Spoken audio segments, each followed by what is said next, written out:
कि I am just checking, मैं अभी बस देख रहा हूँ मेरा माइक का बैटरी काफ़ी कम है, शायद मैंने चार्ज नहीं किया था, तो हो सकता है मुझे बीच में 15-20 मिनट के लिए ब्रेक लेना पड़े। तो जब तक ये चलता है तब तक ठीक है, ये माइक का बैटरी जब तक चलता है तब तक ठीक है, नहीं तो मुझे 15 से 20 मिनट के लिए इसको चार्ज करना पड़ेगा। अभी देखो मैंने अभी जस्ट ध्यान दिया है, अभी थोड़ी देर पहले मैंने ध्यान दिया होता तो मैं चार्ज कर लेता इसको। ठीक है, कोई बात नहीं, अगर ज़रूरत पड़े तो शायद मैं 15 से 20 मिनट का बीच में ब्रेक लूँगा ताकि मैं बीच में माइक चार्ज कर सकूँ। आपका पिछले पूरे वीक का मैंने क्लास कैंसिल करवाया था बिकॉज मुझे बहुत ही इमरजेंसी में घर जाना पड़ा था। मेरे ग्रैंडफादर की तबीयत ठीक नहीं थी, कोविड के कारण नहीं, वो बहुत बूढ़े हैं, काफ़ी ज़्यादा उम्र है उनकी, तो उसके कारण ऐसे था कि शायद अब वो ना बचे। बट थैंकफुली अब वो रिकवर कर गए थे, जब मैं था घर पे तभी रिकवर वो कर रहे थे, कम्प्लीटली रिकवर नहीं कर रहे थे बट रिकवर कर रहे थे, तो मैं वापस आ गया। सिचुएशन बहुत ही ख़राब है यहाँ पे पूरे के पूरे भारत में, और दिल्ली में जो रह रहे हैं उनका तो बहुत ही ज़्यादा ख़राब है सिचुएशन। अभी भी बहुत सारे लोग बहुत सीरियस कंडीशन में हैं, तो आप लोग ख्याल रखिए। आप लोग क्लास शुरू करने से पहले बड़ा ज़रूरी मैं बता दूँ, आप लोग ख्याल रखिए, जितना जल्दी से जल्दी हो सके वैक्सीन अगर आपको लग सके तो जल्दी से जल्दी आप वैक्सीन लगवाइए।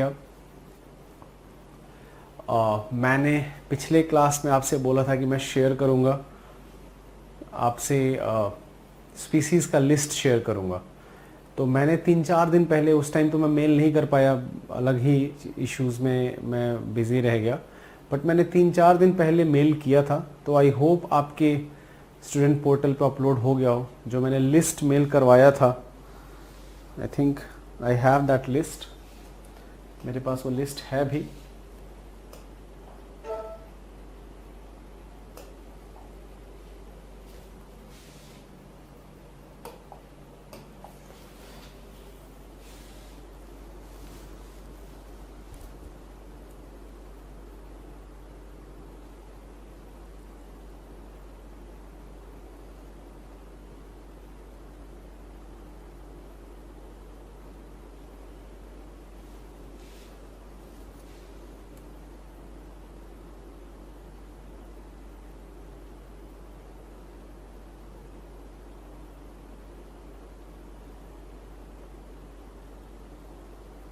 एक सेकंड रुकना।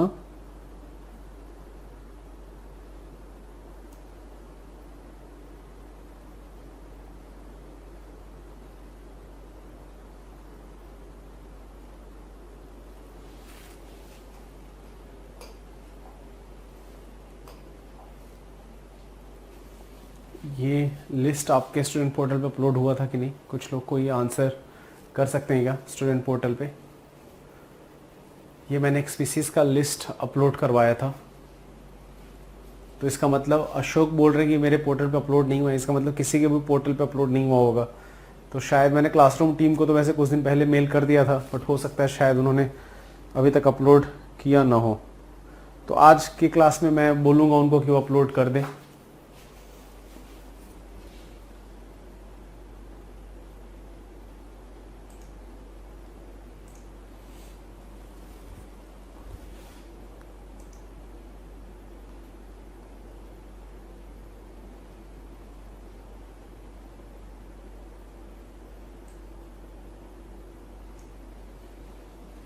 ठीक है, नहीं अपलोड हुआ है आपके स्टूडेंट पोर्टल पे, कोई बात नहीं, अपलोड हो जाएगा आज के क्लास में। मैं दोबारा से उनको रिमाइंड कर दूंगा कि उनको मैंने 3-4 दिन पहले मेल किया था, मेरे पास मैसेज आया था कि सर आपने बोला था अपलोड करने को, और मेरे दिमाग से बिल्कुल नहीं कर, बट मैंने मेल कर दिया है, मैं रिमाइंड करा दूंगा।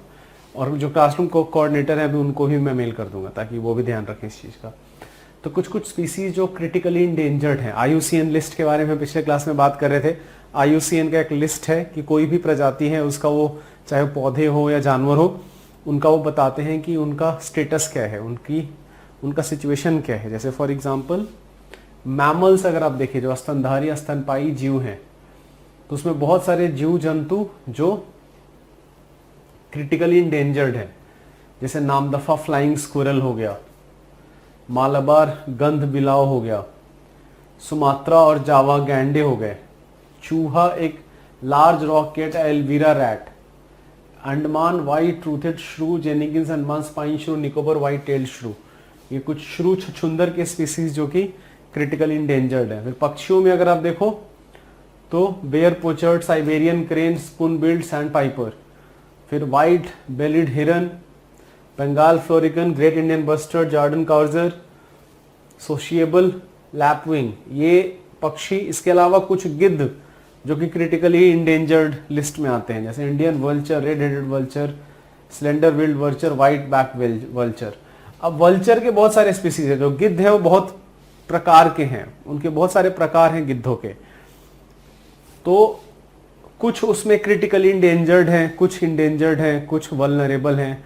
इतना याद नहीं रखना कि कौन सा वल्चर क्रिटिकली इंडेंजर्ड है कि नहीं, इतना डिटेल में यूपीएससी आई गेस कि नहीं जाना चाहिए। हिमालयी बटेर, जिसको हिमालयन क्वेल या पिंक हेडेड डक, ये सारे बर्ड्स जो हैं वो क्रिटिकली इंडेंजर्ड है। फिर घड़ियाल के बारे में पता होना चाहिए, घड़ियाल जो है वो क्रिटिकली इंडेंजर्ड है। इसके अलावा बहुत सारे टर्टल्स, टेरेपिन्स, ये कछुआ या टर्टल जो क्रिटिकली इंडेंजर्ड लिस्ट में आते हैं।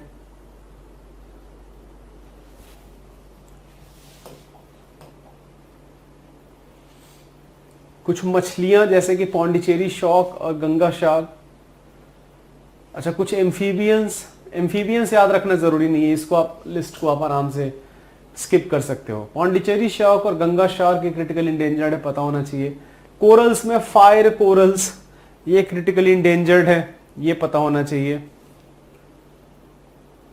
मकड़ियों में, और सबसे इंपॉर्टेंट चीज, एक जो रिसेंट एक चेंज हुआ है, कुछ जो रिसेंट चेंजेस हुए हैं इस लिस्ट में, जैसे पिग्मी हॉक का पहले स्टेटस क्रिटिकली इंडेंजर्ड था, अभी इंडेंजर्ड कर दिया गया है। कोंडाना रैट क्रिटिकली इंडेंजर्ड से इंडेंजर्ड कर दिया गया है। फॉरेस्ट आउलेट, जंगली उल्लू, इसको भी क्रिटिकली इंडेंजर्ड लिस्ट से इंडेंजर्ड कर दिया गया है। ये जो 3 चेंजेस है ये हमको पता होना चाहिए। ये पिछले साल के मटेरियल से मैंने उठाया है, by the way, just in case अगर कोई सोच रहा होगा कि कहां से मैंने लिया है। पिछले साल का जो PT 365 का मटेरियल है वहां से मैंने लिस्ट लिया है। पिछले साल का PT 365 आपको पूरा पढ़ने की कोई जरूरत नहीं है, जो करंट अफेयर्स है पिछले साल भर का वो सबसे ज्यादा जरूरी है। बट ये लिस्ट जो है मैंने पिछले साल के PT 365 से उठाया है, आपको वेबसाइट पे मिल जाएगा। अच्छा, इसके अलावा मैं जो मेन चीज बात कर रहा था वो ये कर रहा था कि कुछ ऐसे स्पीसीज हैं जिनके रिकवरी प्रोग्राम के लिए, मतलब उनके आवासों का समेकित विकास के लिए national board for wild life का एक प्रोग्राम है कि इन स्पीसीज को हम इन स्पीसीज पे अलग से फोकस करेंगे। ये जो प्रजातियां हैं इन पे हम अलग से ध्यान देंगे। तो ये मैंने बताया था कि ये लिस्ट मैं आपके साथ शेयर करूंगा, आपके पोर्टल पे अपलोड हुआ नहीं है, बट कोई बात नहीं, ये मैंने होमवर्क दिया था आपको। तो अगर मान लो जस्ट इन केस नहीं भी पोर्टल पे अपलोड हुआ था, तो आइडियली आपको जाके थोड़ा खुद से गूगल सर्च करके ये लिस्ट निकालना चाहिए था कि कौन से लिस्ट हैं। तो इस लिस्ट में टोटल 22 स्पीसीज हैं, टोटल 22 प्रजातियां हैं। ये national board for wild life का प्रोग्राम है जिसके अंदर टोटल 22 प्रजातियां आती हैं। तो ये कौन सी 22 प्रजातियां हैं?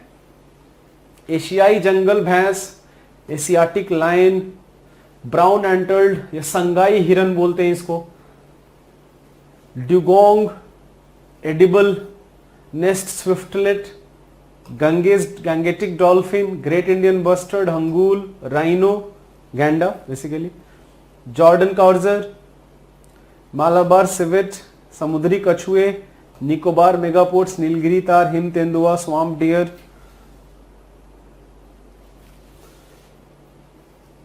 गिद्ध। ये 2 साल पहले ऐड हुए थे इस लिस्ट में।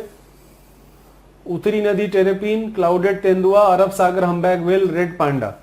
और ये जो सबसे लास्ट में है कराकल, ये अभी पिछले साल ऐड हुआ है, तो ये न्यूज में था कराकल, इसके बारे में स्पेशली पता होना चाहिए। ये सबसे रिसेंटली इसको ऐड किया गया है इस लिस्ट में। ये प्रोग्राम है क्या? ये प्रोग्राम केंद्र सरकार का प्रोग्राम है, national board for wild life.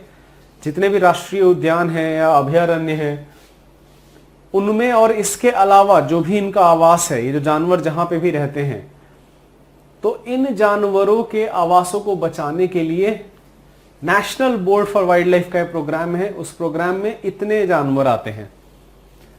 ठीक है, इसके अलावा एक और लिस्ट है जो आइडियली आपको थोड़ा सा पता होना चाहिए। तो जितने भी हमने स्पीसीज ऊपर देखे, ये जो लिस्ट मैंने दे रखा है करीब करीब 40-42 स्पीसीज हैं। ये वाइल्ड लाइफ प्रोटेक्शन एक्ट का शेड्यूल 1 का लिस्ट है। जो वाइल्ड लाइफ प्रोटेक्शन एक्ट है उसके बहुत सारे शेड्यूल हैं, टोटल 6 शेड्यूल हैं। उसमें 5 शेड्यूल 1 से लेकर शेड्यूल 5 तक जानवर हैं और शेड्यूल 6 में पौधे हैं, कुछ पौधे हैं। तो शेड्यूल 1 में जो जानवर हैं वाइल्ड लाइफ प्रोटेक्शन एक्ट में, उनको हाईएस्ट लेवल ऑफ प्रोटेक्शन है, मतलब उनका जो संरक्षण है, सबसे ज्यादा संरक्षण उन पे ध्यान दिया जाता है। अगर इनका आप शिकार करेंगे तो बहुत ज्यादा फाइन होगा, जेल जा सकते हैं। शेड्यूल 2 में, शेड्यूल 3 में, शेड्यूल 4 तक फाइन और जेल जाने का जो है वो कम होता चले जाएगा। शेड्यूल 1 में हाईएस्ट लेवल ऑफ प्रोटेक्शन है। शेड्यूल 5 में वो जानवर हैं जिनको वर्मिन डिक्लेयर कर दिया जाता है।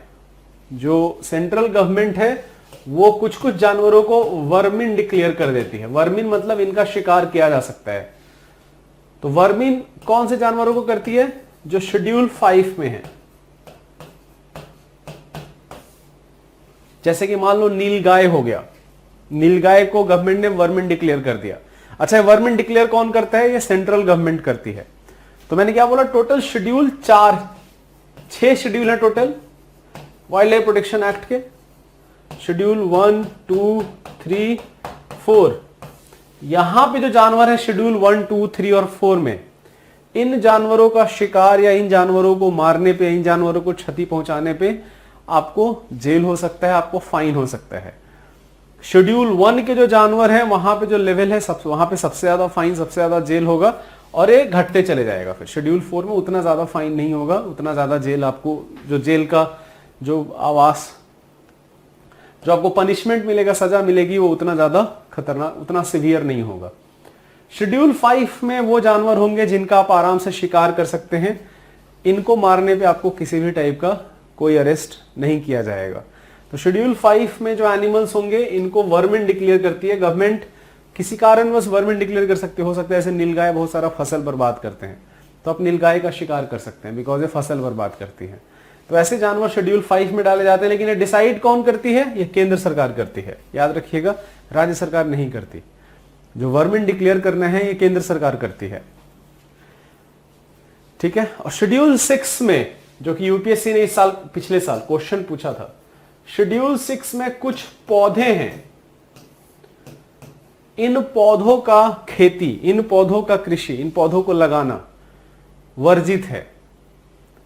बहुत ही रेयर केसेस में अलाउ किया जाएगा, स्पेशली अगर आपने परमिशन ले रखा है चीफ वार्डन, जो भी चीफ वार्डन होगा। अगर आप मान लो फॉरेस्ट ऑफिस, फॉरेस्ट सर्विसेज की तैयारी अगर आप कर रहे हैं और आप फॉरेस्ट ऑफिसर बन जाते हैं, तो जो जिस तरीके से कलेक्टर होता है वैसे ही चीफ वार्डन होता है।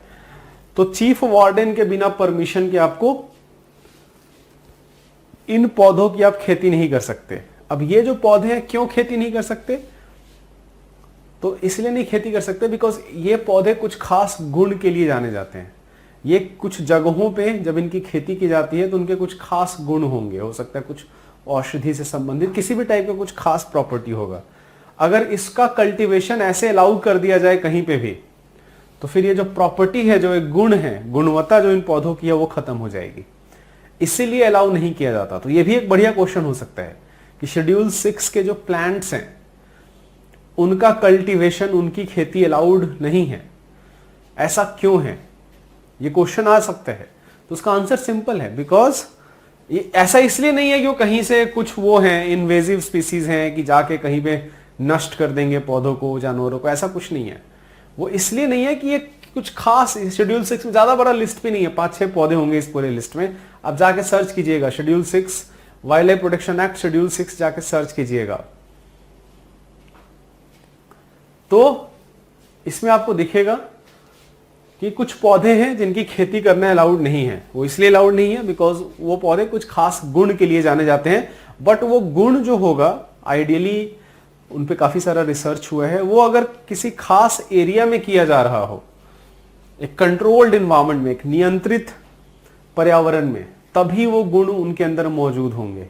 अगर हम ऐसे उनकी खेती कहीं पे भी करने लगे तो जिस क्वालिटी के लिए जाने जाते हैं वो क्वालिटी कॉम्प्रोमाइज होगा और फिर उसका महत्व नहीं रह जाएगा। तो ऐसे बहुत सारे पौधे हैं, बहुत सारे नहीं, ज़्यादा, अगेन एज आई सेड बहुत बड़ा लिस्ट नहीं है, 6-7 पौधे हैं जो इस लिस्ट का पार्ट है, पता होना चाहिए आपको। ठीक है, तो शेड्यूल 6 जाके कीजिएगा। बाकी मैं पिछले क्लास में मैं एक फ्रेमवर्क की बात कर रहा था कि फ्रेमवर्क क्या होगा। फ्रेमवर्क आपको ये होगा कि फ्रेमवर्क में आपको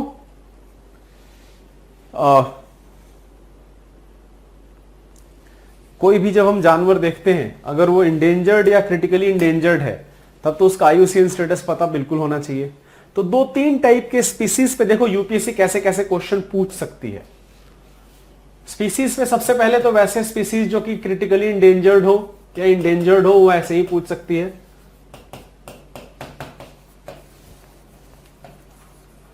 क्रिटिकली इंडेंजर्ड या इंडेंजर्ड हो IUCN स्टेटस का, वो यूपीएससी ऐसे ही पूछ सकती है। या मान लो कोई रिकवरी प्रोग्राम है जो मैंने अभी बताया,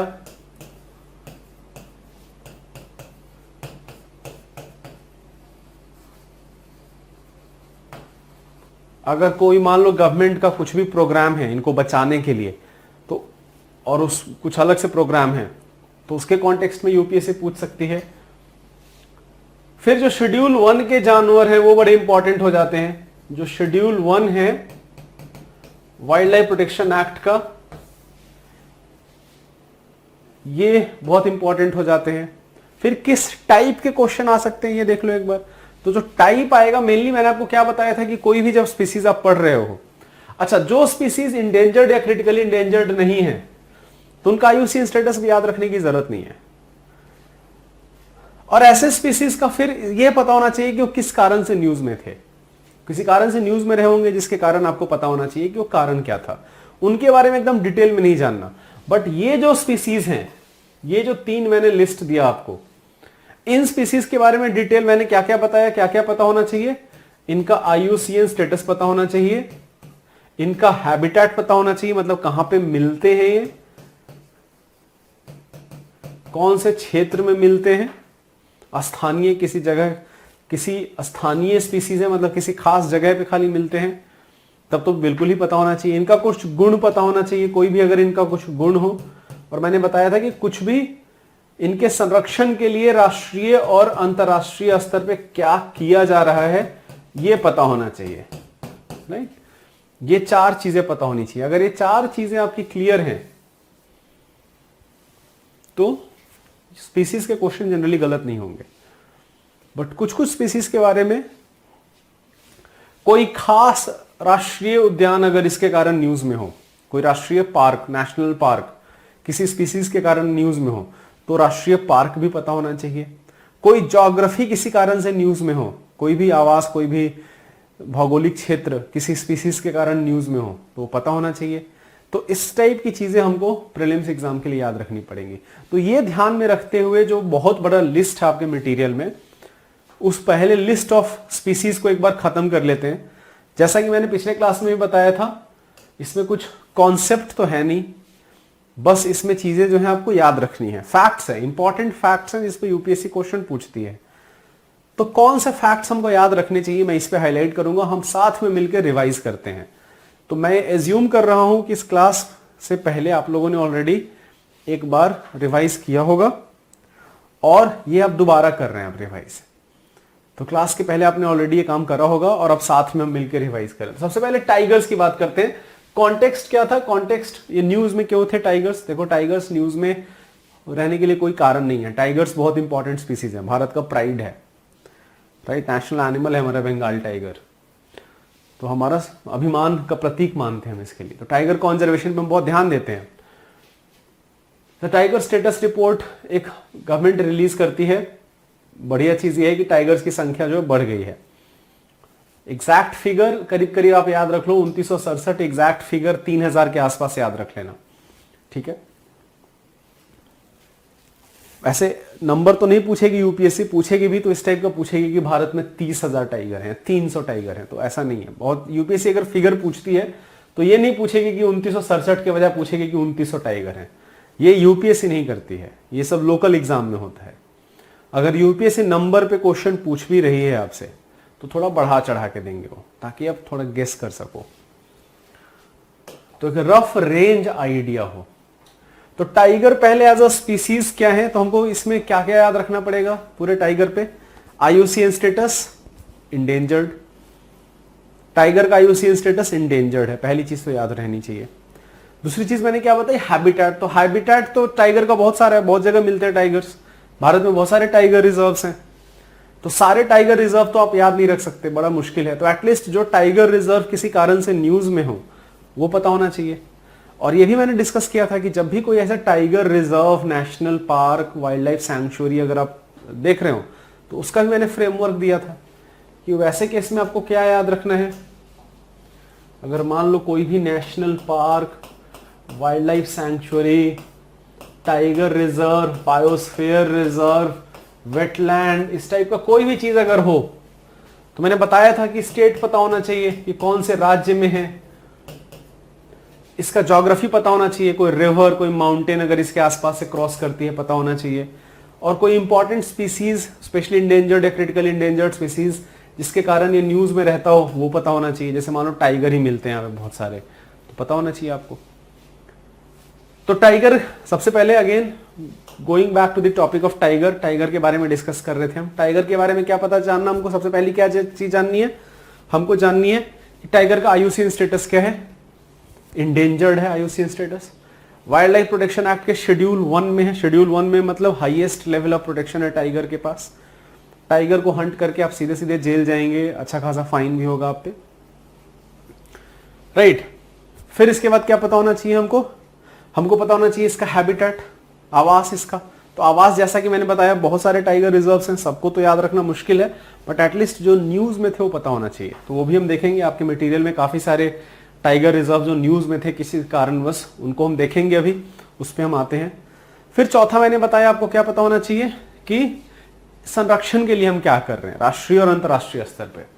तो न्यूज में कौन कौन से टाइगर रिजर्व थे ये एक बार देख लेते हैं।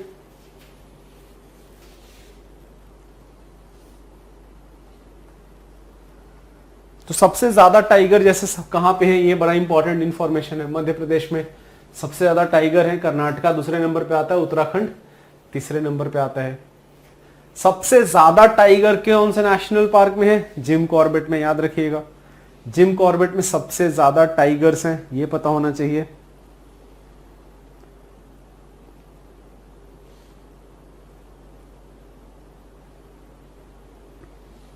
अच्छा, टाइगर के बारे में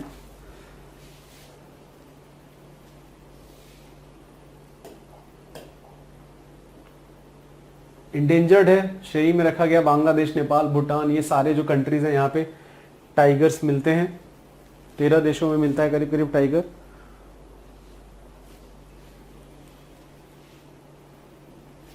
अब संरक्षण के लिए भारत क्या कर रही है और विश्व में क्या चल रहा है, ये चीज क्लियर होना चाहिए। तो भारत क्या कर रही है, भारत में हमारे पास एक प्रोजेक्ट है जिसका नाम है प्रोजेक्ट टाइगर। ये सेंट्रली स्पॉन्सर्ड स्कीम है।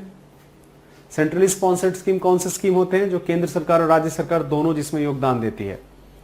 तो सेंट्रली स्पॉन्सर्ड स्कीम है प्रोजेक्ट टाइगर, और इसको इंप्लीमेंट कौन करता है, इसको इंप्लीमेंट करती है नेशनल टाइगर कंजर्वेशन अथॉरिटी, राष्ट्रीय बाघ संरक्षण अथॉरिटी, आई थिंक प्राधिकरण होगा आई गेस। तो नेशनल टाइगर कंजर्वेशन अथॉरिटी, ये प्रोजेक्ट पे नेशनल टाइगर कंजर्वेशन अथॉरिटी खुद में एक वैधानिक बॉडी है। देखो इंफॉर्मेशन हमको कैसे याद रखना है, जो मैं इंफॉर्मेशन बोल रहा हूं सब इंपॉर्टेंट है। मैंने बताया टाइगर का आईयूसीएन स्टेटस बताया, मैंने टाइगर का हैबिटेट मैंने बताया है अभी कि हैबिटेट याद रखना है, कौन कौन से याद रखने हैं, किसी कारण से जो न्यूज में थे उनको याद रखना है। तीसरा मैंने अभी जो मैं डिस्कस कर रहा हूं कि कंजर्वेशन के लिए, उनके संरक्षण के लिए हम क्या कर रहे हैं। तो संरक्षण के लिए जो सबसे इंपॉर्टेंट चीज है वो क्या है, राष्ट्रीय और अंतर्राष्ट्रीय स्तर दोनों पे। तो राष्ट्रीय स्तर पे टाइगर के लिए क्या है संरक्षण कार्यक्रम, प्रोजेक्ट टाइगर है। कौन इंप्लीमेंट करता है प्रोजेक्ट टाइगर को, नेशनल टाइगर कंजर्वेशन अथॉरिटी, राष्ट्रीय बाघ संरक्षण प्राधिकरण। ये national tiger authority, I think, I do not know authority का हिंदी क्या होगा यहाँ पे, बट आई होप कि आप भावनाओं को समझ लेना। तो नेशनल टाइगर कंजर्वेशन अथॉरिटी जो है खुद में वैधानिक बॉडी है, एक लॉ के अंडर बनी है। वाइल्ड लाइफ प्रोटेक्शन एक्ट, वन्य जीव संरक्षण अधिनियम के अंतर्गत ये एनटीसीए बनी हुई है। ठीक है, ये चीज क्लियर हो गया इतना। अब एनटीसीए टाइगर कंजर्वेशन के लिए जो कुछ इनका सॉफ्टवेयर इन्होंने जैसे एक सॉफ्टवेयर इन्होंने डेवलप किया है, monitoring system for tigers intensive protection and ecological status, shortcut में एमस्ट्राइप्स। तो ये टाइगर को मॉनिटर करने के लिए जीपीएस वगैरह, बढ़िया हाई प्रोफाइल कैमरास, जीपीएस, बढ़िया कंप्यूटर्स, सब इन्होंने एक अपना सिस्टम बना के रखा हुआ है। ये पूरे के पूरे सिस्टम का नाम क्या है? एमस्ट्राइप्स। यूपीएससी ने 2016 में ऐसे ही क्वेश्चन पूछ लिया था कि एमस्ट्राइप्स जो कभी कभी न्यूज में रहता है, क्यों न्यूज में रहता है? और उसमें एक ऑप्शन ये भी था कि ये जो है हाईवे के लिए है, हाईवे पे जो स्ट्राइप्स बने होते हैं उससे रिलेटेड है, बट ऑफकोर्स वो गलत आंसर था। सही आंसर क्या होगा कि टाइगर कॉन्जर्वेशन, टाइगर के एस्टिमेशन के लिए, बाघों के नंबर का अंदाजा लगाने के लिए कितने बाघ हैं, उसके लिए ये पूरा एक सॉफ्टवेयर डेवलप किया गया है एनटीसीए द्वारा। इसके अलावा एक दूसरा camera trap data repository and analysis tool. तो इसमें क्या है कि जो कैमरास जो पिक्चर्स लेंगे टाइगर का, हमको क्या करना, डबल काउंट नहीं करना, एक टाइगर को 2 बार नहीं काउंट करना हमको। तो हमको अलग, सारे टाइगर अलग अलग हैं, इसका ख्याल रखने के लिए ये कैटरैक्ट सिस्टम एनटीसीए यूज करती है। तो ये 2 चीजें याद रहनी चाहिए। एमस्ट्राइप्स, कैटरैक्ट क्या है? ये एक तरीके के टूल्स हैं जिन टूल्स का उपयोग किया जाता है बाघों का एस्टिमेशन करने के लिए, अनुमान लगाने के लिए कितने बाघ होंगे। तो ये चीज हमारा क्लियर होना चाहिए। राष्ट्रीय स्तर पे हमने डिस्कस कर लिया, क्या कर रहे हैं, प्रोजेक्ट टाइगर है, कौन इंप्लीमेंट करता है, एनटीसीए। एनटीसीए खुद में वैधानिक बॉडी है, वन्य जीव संरक्षण अधिनियम के अंतर्गत काम करती है। एनटीसीए 2 बड़े इंपॉर्टेंट सिस्टम का यूज करती है, 2 बहुत इंपॉर्टेंट टूल्स का यूज करती है। एक तो एमस्ट्राइप्स हो गया, दूसरा कैटरैक्ट सिस्टम हो गया। इतनी चीज टाइगर के लिए हो गई। अब हम देख लेते हैं कि अंतरराष्ट्रीय स्तर पे क्या काम किया जा रहा है। तो अंतरराष्ट्रीय स्तर पे बहुत सारे इनिशिएटिव्स हैं। जैसे अंतरराष्ट्रीय स्तर पे एक स्टैंडर्ड्स है, conservation assured tiger standards, CATS. CATS की जितने भी जिन देशों में बाघ मिलते हैं उन्होंने मिलके अपना एक स्टैंडर्ड बना रखा है, अपना एक मानक दंड बना रखा है कि देखो आप बाघों का संरक्षण अगर आपको करना हो तो मिनिमम, न्यूनतम मानक दंड है जिनका आपको पालन करना पड़ेगा। ठीक है, तो ये क्या है, सेट ऑफ स्टैंडर्ड्स हैं। अब ये सेट ऑफ स्टैंडर्ड्स एक अंतर सरकारी एजेंसी जहां जहां बाघ मिलते हैं उन्होंने कर रखा है। और इस स्टैंडर्ड के अंतर्गत, सीएटीएस के अंतर्गत एक पूरा पुरस्कार जो है वो है T×2। T×2 एक इनिशिएटिव है अगेन कि हमको जो टाइगर का नंबर है वो डबल करना है, इसीलिए नाम है T×2।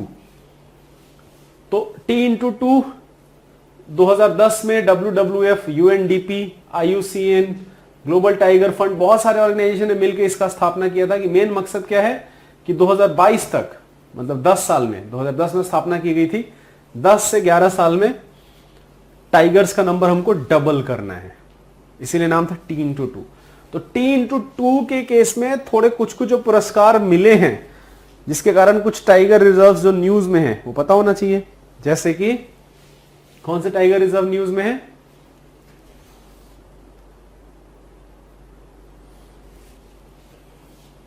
पिलभीत टाइगर रिजर्व, राइट, इसको पुरस्कार मिला है।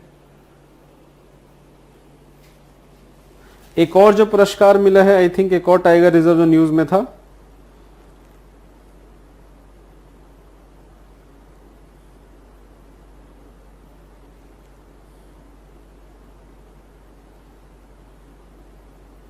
तो पिलभीत टाइगर रिजर्व कहां पे है, ये उत्तर प्रदेश में है, पता होना चाहिए था ये। और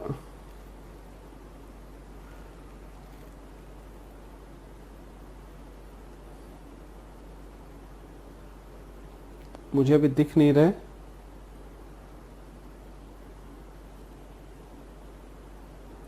बट इसमें जो भी इस आप जब मटेरियल पढ़ोगे तो इसमें और भी जो भी नाम दिखेंगे आपको टाइगर रिजर्व्स वो पता होना चाहिए। एनीवेज, मध्य प्रदेश में सबसे ज्यादा टाइगर हैं, कर्नाटक में दूसरे नंबर पे, उत्तराखंड तीसरे नंबर पे है, ये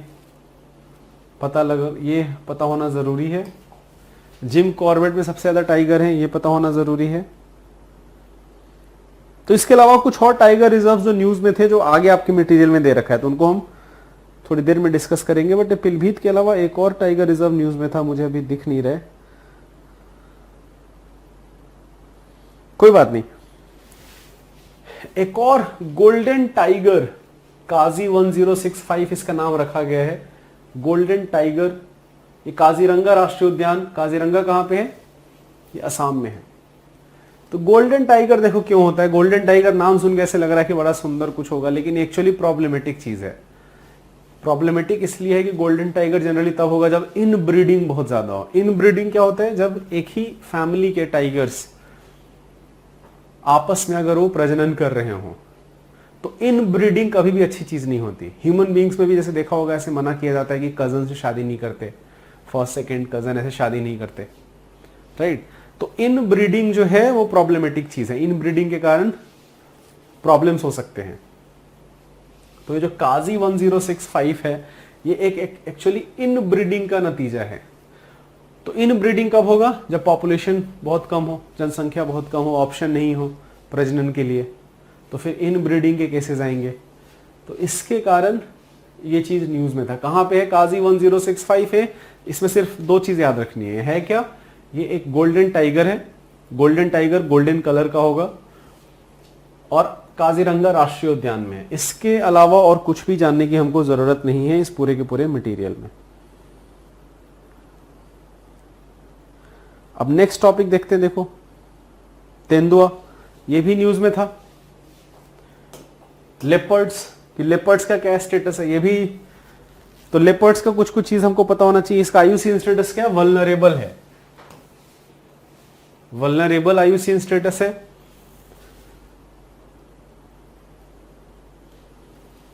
साइट्स के भी लिस्ट में आता है परिशिष्ट 1 में, मतलब इंटरनेशनल लेवल पे, अंतरराष्ट्रीय स्तर पे जो इनका खरीद जो व्यापार होता है उस पे काफी सारा रेस्ट्रिक्शन है।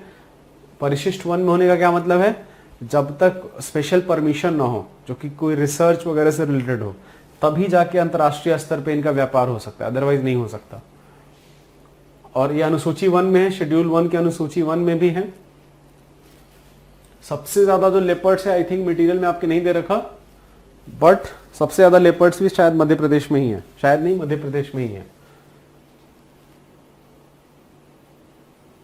तो आपके मटेरियल पे नहीं दे रखा, बट याद रख लीजिएगा इसको भी। सबसे ज्यादा लेपर्ड्स जो है वो मध्य प्रदेश में है। और राजस्थान ने मानव तेंदुए के संघर्ष को कम करने के लिए तेंदुआ परियोजना, प्रोजेक्ट लेपर्ड का शुभारंभ करने वाला प्रथम राज्य था। याद रखिएगा, प्रोजेक्ट लेपर्ड जो है राजस्थान ने शुरू किया था, ताकि मानव और तेंदुआ जो लड़ाई संघर्ष हो। यह भी एक बड़ा इंपॉर्टेंट टॉपिक है ना, ह्यूमन वाइल्ड लाइफ कॉन्फ्लिक्ट, तो उसको कम करने के लिए प्रोजेक्ट लेपर्ड बहुत जरूरी है। हिम तेंदुआ, तो लेपर्ड का ही एक अलग टाइप है, स्नो लेपर्ड। नाम से ही दिख रहा है कि सिर्फ स्नोई एरियाज में, बर्फ वगैरह जहां पे हो, हाई ऑल्टीट्यूड्स पे मिलेगा। हाई ऑल्टीट्यूड्स मतलब ऊंचाई पे मिलेगा, ठंड जहां पे हो। तो स्नो लेपर्ड देखो कहां कहां पे मिलता है। जैसे भारत में भी अगर आप देखोगे स्नो लेपर्ड, तो भारत में भी ये हिमालयन स्टेट्स में मिलता है। हिमालयन स्टेट जैसे जम्मू एंड कश्मीर, लद्दाख, उत्तराखंड, हिमाचल प्रदेश, सिक्किम, अरुणाचल प्रदेश, इन राज्यों में मिलेगा आपको स्नो लेपर्ड। तो स्नो लेपर्ड के बारे में भी कुछ कुछ चीजें पता होनी चाहिए। इसका स्टेटस क्या है?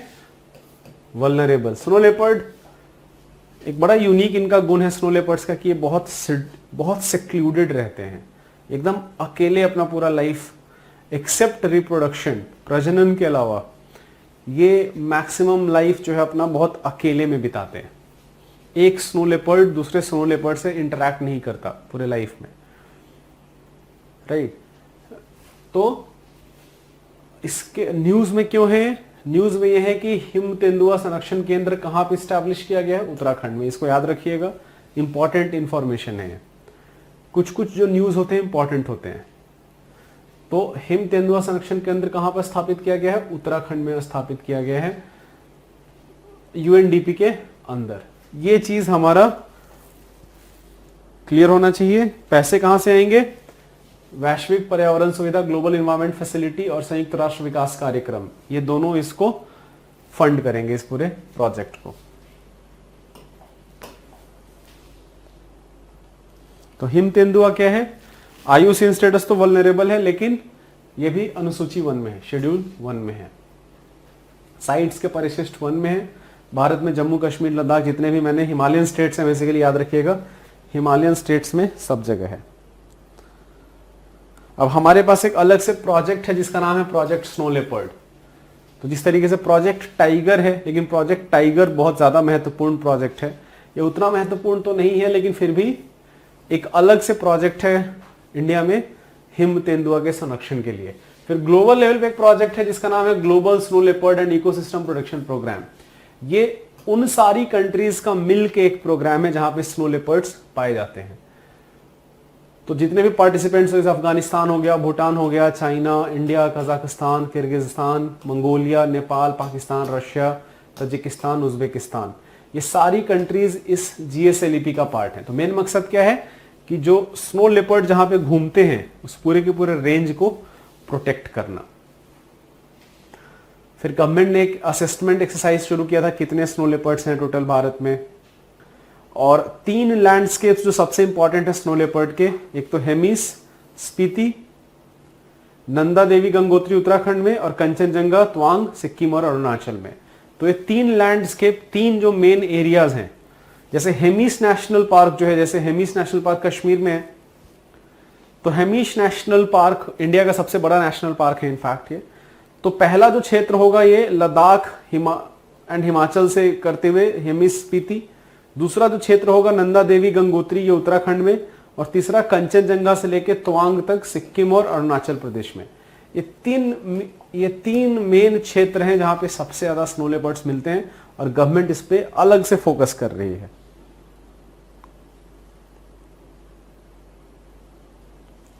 अब लायंस की हम बात कर लेते हैं। हमने 3 स्पीसीज देखा, टाइगर देखा, स्नो लेपर्ड देखा, लेपर्ड्स देखा, लायंस देख लो। लायन न्यूज में क्यों था? ये देखो पिछले 10 साल से न्यूज में है ये चीज, ये आज से नहीं है, ये पिछले 10 साल से न्यूज में, पिछले 10 साल से बात चल रही है कि लायन शेर कहां पे मिलते हैं? गिर फॉरेस्ट में। गिर फॉरेस्ट और आसपास के एरिया में शेर मिलते हैं। जैसे गिर नेशनल पार्क जो है गुजरात में, सबसे ज्यादा वहां पे शेर मिलेंगे आपको। अब गुजरात जो है शेरों को अपना प्राइड मानता है, राइट? तो बहुत सालों से बात चल रहा है कि शेरों को थोड़ा से, कुछ शेरों को स्थानांतरण करो, किसी दूसरे राज्य में लेके जाओ। तो लॉजिक क्या है स्थानांतरण का कि मान लो किसी भी टाइप की आपदा आ गई, कोई बीमारी आ गया, महामारी आ गया, तो हो सकता है बहुत सारे शेर एक साथ मर जाएं। तो एक जगह कॉन्सेंट्रेटेड अगर शेर रहे तो बड़ा ही खराब सिचुएशन है वो। ये हुआ भी था इनफैक्ट लास्ट ईयर, बहुत सारे शेर एक साथ मरे थे किसी बीमारी के कारण। तो ऐसे सिचुएशंस को टैकल करने के लिए पिछले बहुत सालों से बात चल रही है कि कुछ शेरों को आप स्थानांतरण करो, कहीं और लेके जाओ, लेकिन गुजरात सरकार हमेशा इसको मना करती है कि हम नहीं अलाउ करेंगे। वो खुद को, उनको लगता है कि उनका जो स्टेटस है कि हाँ शेर सिर्फ यहाँ पे मिलते हैं, वो स्टेटस उनका डाइल्यूट हो जाएगा। एनीवेज एक कॉन्टेक्स्ट था, बट पता होना चाहिए फिर शेर के बारे में कि शेर कहां पे मिलते हैं। सिर्फ गिर राष्ट्रीय उद्यान और उसके आसपास जो अभयारण्य वहां पे मेनली 2013 में बात हो रही है, 2013 से भी पहले 2010-11 में से बात चल रही है कि मध्य प्रदेश का एक कूनो वन्य जीव अभयारण्य है, इसको डिसाइड किया गया था कि यहां पे हम शेर को ट्रांसफर करेंगे, लेकिन आज तक ये हुआ नहीं है। अब शेर हैं क्या? आईयूसीएन स्टेटस इनका भी इंडेंजर्ड है, साइट्स के परिशिष्ट 1 में है, वन्य जीव संरक्षण अधिनियम के शेड्यूल 1 में है। ठीक है, तो इतना सारा चीज हमको प्रीलिम्स के लिए पता होना चाहिए। चीता की बात कर लेते हैं। इतने सारे हम कैट स्पीसीज, ये सारे कैट स्पीसीज हैं, राइट? बिल्ली प्रजाति के जानवर हैं सारे के सारे। तो एक और हम कैट स्पीसीज देख लेते हैं। अफ्रीकी चीता का पुनर्प्रवेशन। भारत में चीता बाय द वे था, ऐसा नहीं था कि भारत में कभी चीता रहा नहीं है, भारत में चीता आजादी तक रहा है। 1954 में मानते हैं कि चीता, 1954 के आसपास चीता विलुप्त हो गया भारत से। तो भारत में जो चीता था उसको हम बोलते हैं एशियाई चीते, एशियाटिक चीतास। ये जेनेटिकली अफ्रीकन चीतास से थोड़े डिफरेंट है। जो अफ्रीकन चीता है, अफ्रीका में पाए जाने वाले चीता है, वो थोड़े अलग है, एशियाई चीते थोड़े अलग हैं।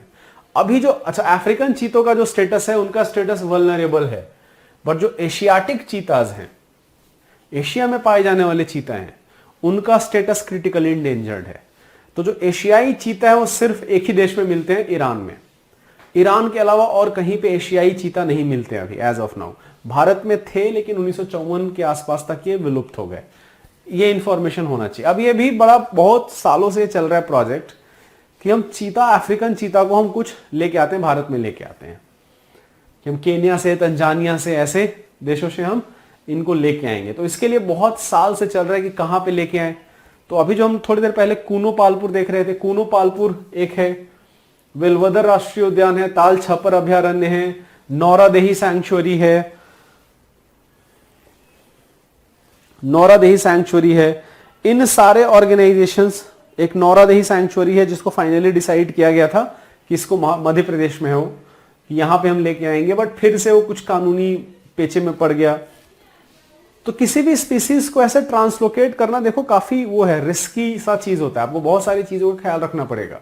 और स्पेशली आपको ये याद रख लो कि जो चीता होगा ये फूड चेन में, जो फूड चेन है वहां पे टॉप पे होगा। जो टॉप पे स्पीसीज होते हैं उनका प्रभाव जो होता है पूरे के पूरे पारितंत्र पे वो सबसे ज्यादा होता है। याद रखिएगा ये हमेशा, ये चीज कि जो पारितंत्र में जो टॉप पे फूड चेन में, जैसे टाइगर हो गए, लायन हो गए, सारे क्या होता है टॉप पे होते हैं। इनको कीस्टोन स्पीसीज बोला जाता है। अब हिंदी में क्या, हिंदी याद रखने की जरूरत नहीं है, आप इंग्लिश में याद रखिएगा। एक टाइप ऑफ स्पीसीज होते हैं जिनको बोलते हैं हम कीस्टोन स्पीसीज। कीस्टोन स्पीसीज कौन से स्पीसीज होते हैं?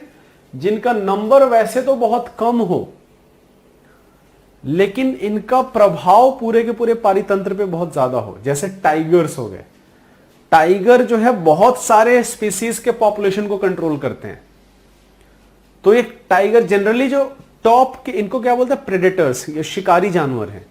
जो शिकारी जानवर है जो टॉप पे शिकार करते हैं, टॉप पे हो फूड चेन में, पौधे, बकरी, हिरन, ऐसे। ये बाघ सबसे ऊपर होगा, राइट। तो ऐसे जो स्पीसीज है, जरूरी नहीं है कि हमेशा टॉप प्रेडेटर ही कीस्टोन हो। कीस्टोन और भी स्पीसीज हो सकती हैं, बट जनरली जितने भी टॉप प्रेडेटर्स हो, टॉप प्रेडेटर मतलब जो फूड चेन पे टॉप पे है, राइट। तो टॉप प्रेडेटर्स का नंबर बहुत कम होगा, वो बहुत ज्यादा नहीं होंगे, लेकिन उनका प्रभाव पूरे के पूरे पारितंत्र पे बहुत ज्यादा होता है, राइट। तो ऐसे स्पीसीज को बोलते हैं कीस्टोन स्पीसीज।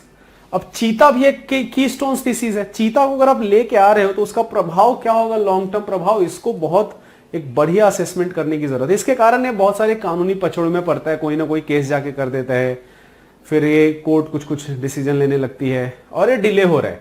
तो ये भी जो चीता पुनर्प्रवास परियोजना है, इस पे भी पिछले काफी सालों से बात चल रही है, लेकिन अभी तक ये हो नहीं पाया है कि हाँ फाइनली हम इसको करेंगे, बट अभी तक ये हो नहीं पाया है।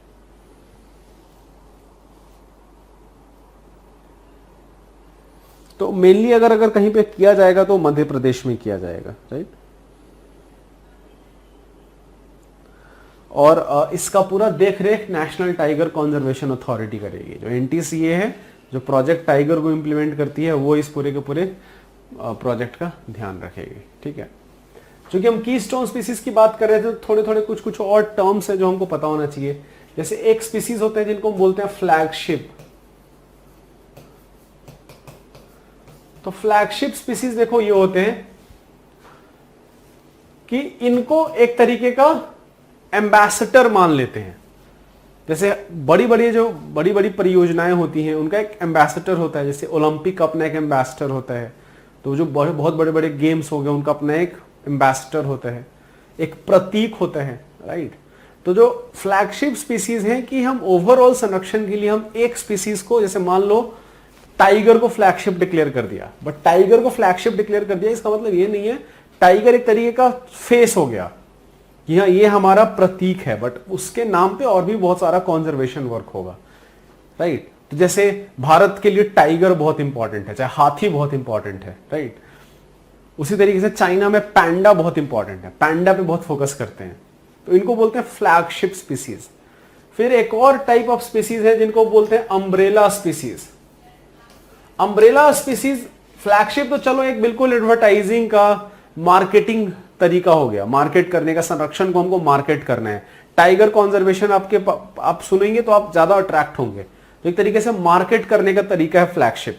अम्ब्रेला जो है बिल्कुल पर्यावरणीय कॉन्सेप्ट है। अम्ब्रेला स्पीसीज मतलब जब आप एक स्पीसीज को कन्वर्ट कर रहे हो, उसका संरक्षण कर रहे हो, तो आपको उसके सराउंडिंग और भी बहुत सारे स्पीसीज को कंजर्व करना पड़ेगा। जैसे टाइगर मान लो, अगर आप बाघ का संरक्षण कर रहे हैं तो बाघ जिन जिन जानवरों को खाता है जनरली, जैसे हिरन हो गया, हिरन के संरक्षण पे भी आपको ध्यान देना पड़ेगा। तो बाघ से रिलेटेड और भी बहुत सारे जो स्पीसीज हैं उनके संरक्षण पे भी आपको ध्यान देना पड़ेगा। तो ऐसे स्पीसीज को बोलते हैं अम्ब्रेला स्पीसीज, कि जहां पे एक स्पीसीज के संरक्षण के कारण और भी बहुत सारे स्पीसीज का संरक्षण हो रहा हो। तो दोनों में देखो, दोनों लगेगा कि दोनों सेम चीज है, लेकिन दोनों सेम चीज नहीं है। फ्लैगशिप एक मार्केटिंग टेक्निक है जो कि एक तरीके का प्रतीक है, कि किसी भी संरक्षण कार्यक्रम का एक प्रतीक है। अम्ब्रेला स्पीसीज प्रतीक नहीं है, ये पर्यावरण जिस तरीके से हमारा बना हुआ है, जो फूड चेन और स्पेशली फूड वेब, जो भोजन का जाल, जो ये खाद्य जाल बना हुआ है, उस जाल के कारण कुछ स्पीसीज ऐसे होंगे कि अगर हम उनको कंजर्व करेंगे, उनका संरक्षण करेंगे, तो उसके अलावा और भी बहुत सारे स्पीसीज को कंजर्व हमको करना पड़ेगा। तो ऐसे स्पीसीज को बोलते हैं अम्ब्रेला स्पीसीज। एक और टाइप ऑफ स्पीसीज है जिनको हम बोलते हैं इंडिकेटर या संकेतक, इंडिकेटर स्पीसीज। देखो इंडिकेटर स्पीसीज क्या होते हैं? इंडिकेटर स्पीसीज होते हैं जो किसी पारितंत्र के स्वास्थ्य के बारे में बताते हैं। इनका प्रेजेंस, इनकी जो उपस्थिति है वो बताता है कि वो इकोसिस्टम हेल्दी है, और इनकी अनुपस्थिति बताता है कि उस इकोसिस्टम में कोई प्रॉब्लम है, किसी भी टाइप का पोल्यूशन है, पानी जल प्रदूषण हो सकता है, वायु प्रदूषण, मिट्टी प्रदूषण, कोई खास मेटल पॉल्यूटेंट जैसे मर्क्यूरी, एसिडिटी, कुछ भी बढ़ा हुआ है, मतलब यहां पे कुछ प्रॉब्लम है। तो ऐसे बहुत सारे स्पीसीज हैं जिनका प्रेजेंस, जिनकी उपस्थिति बताता है कि इकोसिस्टम ये हेल्दी है, और उनका एब्सेंस ये बताता है कि इकोसिस्टम हेल्दी नहीं है। तो ये कुछ कुछ टर्म्स पता होने चाहिए, बेसिक कॉन्सेप्ट्स हैं बायोडायवर्सिटी के, जैव विविधता के, जो पता होने चाहिए। एनीवेज, कमिंग बैक टू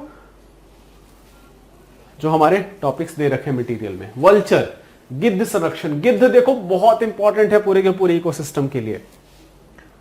जो जानवर मर जाते हैं, अब जानवर मर जाएंगे, उनको खाने के लिए जल्दी से जल्दी, इससे पहले कि डिकम्पोज होकर बहुत सारे बैक्टीरियाज, वायरसेस आए, बीमारी फैलाएं, उनको खाने के लिए गिद्ध बहुत इंपॉर्टेंट है। तो गिद्ध पारितंत्र में बड़ा ही इंपॉर्टेंट, ये बर्ड ऑफ प्रे है, शिकारी पक्षी है भी, तो ये बड़ा इंपॉर्टेंट रोल प्ले करते हैं। बट गिद्ध के साथ प्रॉब्लम है कि बहुत सारे गिद्ध मर गए बिकॉज एक डाइक्लोफेनाक करके पेस्टिसाइड है जिसको यूज करना शुरू किया गया जानवरों के लिए पशुपालन में, और डाइक्लोफेनाक जो है वो गिद्ध के पूरे नर्वस सिस्टम को, जो पूरा का पूरा नर्वस सिस्टम है, वो खत्म कर देता है। तो बहुत सारे गिद्ध अचानक से मरना शुरू हो गए भारत में। तो इसके कारण बहुत सारे गिद्ध अभी या तो इंडेंजर्ड या क्रिटिकली इंडेंजर्ड स्टेटस में आते हैं। बट चूंकि गिद्ध इकोसिस्टम्स के लिए इतने ज्यादा महत्वपूर्ण है कि उनके संरक्षण पे अलग से ध्यान रखा जा रहा है, अलग से ख्याल रखा जा रहा है। ठीक है, तो अभी रिसेंटली पर्यावरण और ये जो मंत्रालय है, पर्यावरण मंत्रालय, उनका एक वल्चर एक्शन प्लान आया है कि अगले 5 साल में हमको वल्चर्स पे फोकस करना है। तो इसके जो मेन पहलू हैं आप यहाँ पे देख सकते हैं कि हम सबसे पहले तो डेटाबेस बनाएंगे कि गिद्ध के संरक्षण के लिए जो भी खतरे हैं उन खतरों को पहचानना। हम रेस्क्यू सेंटर्स बनाएंगे अलग अलग क्षेत्रों में, 4 मेन जोन है, पिंजौर में, भोपाल में, गुवाहाटी और हैदराबाद में, कि ये वल्चर सेफ जोन्स हैं। सेफ जोन्स मतलब ये 4 क्षेत्र जहां पे वल्चर्स इन 4 क्षेत्रों में तो कम से कम सुरक्षित रहें। बट इसके अलावा हर राज्य और केंद्र शासित प्रदेश में हम वल्चर कॉन्जर्वेशन पे काम करेंगे। हम ये जो कुछ ड्रग्स हैं, ये जो एंटी इन्फ्लेमेटरी ड्रग्स हैं, स्टेरॉइडल ड्रग, जैसे डाइक्लोफेनाक इसका बढ़िया एग्जांपल हो गया, जो मैं भी दवाई का नाम बोल रहा था डाइक्लोफेनाक, कि ये जो जानवरों को जनरली दिया जाता है कि उनको, बट वो जब जानवर मर जाएंगे तो दवाई फिर भी उनके शरीर में मौजूद रहेगा, और वो खाने के बाद जब जानवरों का मांस खाएंगे गिद्ध, तो गिद्ध भी मर जाएंगे। तो ऐसे दवाइयों के सेल पे रेगुलेशन होगा कि जैसे डाइक्लोफेनाक है, आ ही गया, जैसे देखो डाइक्लोफेनाक का जो खरीद बेचना है उसको रेगुलेट किया जाएगा। जो रेड हेडेड वल्चर और इजिप्शियन वल्चर हैं, इनके लिए अलग से कॉन्जर्वेशन ब्रीडिंग होगा। 4 साल बाद हम फिर से एक सर्वे करेंगे कि कितने गिद्धों की संख्या अभी कितनी है, कितनी बढ़ गई, और ओवरऑल हम कुछ कुछ स्टेट्स में vulture conservation breeding centre open करेंगे। तो मेन ऑब्जेक्टिव है इस पूरे वल्चर एक्शन प्लान 2020 से 25 तक। अब देखो जैसे मैंने बताया बहुत सारा लिस्ट है, मैंने बोला आपको oriental white backed vulture, long billed vulture, slender billed vulture, red head vulture, ये 4 तो क्रिटिकली इंडेंजर्ड हो गए। बाकी Egyptian Himalayan, Egyptian vulture endangered हो गया, कुछ नियर, इतना डिटेल में हमको नहीं याद रखना, ठीक है। जो क्रिटिकली इंडेंजर्ड है उसमें से 1-2 नाम बस याद रख लो, बाकी इतना डिटेल में नहीं जानना हमको। चलो नेक्स्ट स्पीसीज जो न्यूज में था, ग्रेट इंडियन बस्टर्ड, हमेशा न्यूज में रहता है, बहुत इंपॉर्टेंट बर्ड है। शुष्क क्षेत्रों में, सेमी एरिड और एरिड अर्ध शुष्क क्षेत्रों में, तो जनरली आपको कहां पे मिलेगा, ये मिलेगा आपको गुजरात में, कर्नाटका में, पाकिस्तान में। तो ये भारत और पाकिस्तान में है अभी, बस सिर्फ ये जो बर्ड है सिर्फ भारत।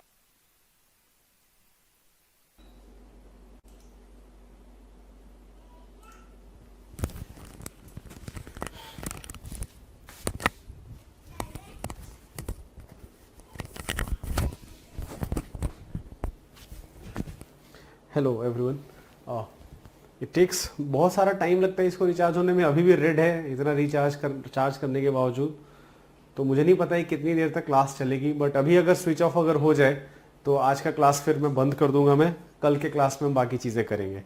आई गेस ये 15-20 मिनट, आधे घंटे, पता नहीं कितनी देर चलेगा, बिकॉज अभी मुझे रेड ब्लिंक करते हुए दिख रहा है, इसका मतलब ये चार्ज है नहीं, तो मुझे चार्ज करना पड़ेगा। एक्चुअली मैं पिछली बार चार्ज में इसलिए नहीं कर पाया बिकॉज मुझे बहुत इमरजेंसी में घर जाना पड़ गया था। एज आई सेड, मेरे ग्रैंडफादर की तबीयत ख़राब थी, तो इसके कारण मैं चार्ज कर नहीं पाया था। तो एनीवेज हम कुछ टॉपिक्स डिस्कस कर रहे थे। हम प्रथम डॉल्फिन वेधशाला ये डिस्कस, नेक्स्ट टॉपिक जो हमारा ये देख लेते हैं कि डॉल्फिन ऑब्जर्वेटरी क्या है। ये अभी अगर क्लास, जस्ट इन केस अभी अगर स्विच ऑफ अगर ये बंद हो जाए तो मैं क्लास, फिर आज की क्लास ख़त्म होगी और हम कल के क्लास में फिर बाकी जो टॉपिक्स हैं हम रिज्यूम करेंगे। तो डॉल्फिन ऑब्जर्वेटरी कहाँ पे, अब देखो इसमें कुछ फैक्ट्स पता होना चाहिए। क्या क्या फैक्ट्स हमको याद रखना है कि भागलपुर में याद मत रखना, बिहार में याद रखना कि पहला भारत का जो प्रथम वेधशाला, पहला ऑब्जर्वेटरी डॉल्फिन का, वो बिहार में स्टैब्लिश किया गया। बिहार में इसकी स्थापित की जा रही है, अभी हुआ नहीं है, स्थापित की जा रही है। तो डॉल्फिन्स जो है 4 मेन टाइप के डॉल्फिन भारत में मिलते हैं। Gangetic dolphin, Ganga dolphin, Indus dolphin, Indu नदी में, जो सिंधु नदी में मिलती है, इरावदी डॉल्फिन और इंडियन ओशन, भारतीय महासागर हम्पबैक डॉल्फिन। ये 4 डॉल्फिन भारत में मिलती है और इन चारों का IUCN स्टेटस जो है वो इंडेंजर्ड है, याद रख लीजिएगा। चारों डॉल्फिन, चाहे वो गैंगेटिक हो, चाहे इंडस हो, चाहे वो इरावदी डॉल्फिन हो, चाहे वो इंडियन ओशन हम्पबैक डॉल्फिन हो, चारों का स्टेटस इंडेंजर्ड है। डॉल्फिन्स मैमल्स हैं, इतना पता होना चाहिए। डॉल्फिन्स मछली नहीं है, ये स्तनपायी जंतु हैं। डॉल्फिन्स जो चलते हैं, लगभग ये अंधे होते हैं, इनको ठीक से दिखाई नहीं देता, बट ये चलते हैं इकोलेशन यूज करके।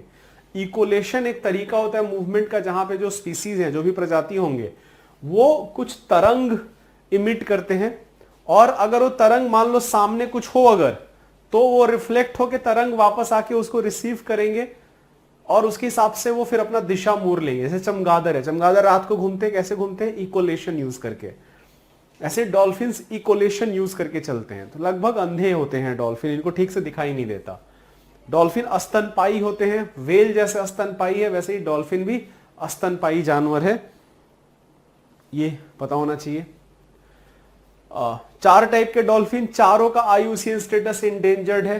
जो गैंगेटिक डॉल्फिन है वो हमारा नेशनल एक्वेटिक एनिमल है, ये भी पता होना चाहिए, हमारा राष्ट्रीय जलीय जीव है। जो गैंगेटिक डॉल्फिन है ये हमारा राष्ट्रीय जलीय जीव है। अच्छा, ये जो मैं बात बोल रहा था, नेत्रहीन होते हैं। अब चारों डॉल्फिन में थोड़ा बहुत डिफरेंस है। जो इंडस और गैंगेटिक डॉल्फिन है, ये दोनों सिर्फ ताजे जल में, फ्रेश वाटर में रह सकते हैं, जिसमें सॉल्ट नहीं हो, अलवणीय जल उसको हम बोल सकते हैं, जहां पे लवण की मात्रा बहुत कम हो। जो इरावदी डॉल्फिन बहुत यूनिक इसलिए है कि इरावदी डॉल्फिन फ्रेश वाटर में भी रह सकता है और सॉल्ट वाटर में भी रह सकता है। ये दोनों कंडीशन में, दोनों परिस्थितियों में सरवाइव कर सकता है। But Irrawaddy dolphin generally salt water prefer करता है, और ये जो है आपको मेकोंग रिवर में, इंडिया, म्यांमार, इन क्षेत्रों में मिलेगा आपको। ये इंडियन मेन लैंड जो है वहां पे नहीं मिलेगा। इंडियन किसी भी मेनलैंड रिवर में इरावदी डॉल्फिन नहीं मिलता। यूपीएससी ने इस साल क्वेश्चन पूछा था, इरावदी डॉल्फिन देके डाल दिया था चंबल या शायद कावेरी ऐसे कुछ करके डाल दिया था, तो चंबल, कावेरी, गंगा, ब्रह्मपुत्र इनमें नहीं मिलता है। वो मिलेगा नॉर्थ ईस्ट में जो रिवर्स होंगे उसके आसपास इरावदी डॉल्फिन मिलेगा। और ये बाकी जो साउथ ईस्ट एशिया के और जो कंट्री जैसे म्यांमार हो गया, थाईलैंड हो गया, उनके रिवर्स में इरावदी डॉल्फिन मिलेगा।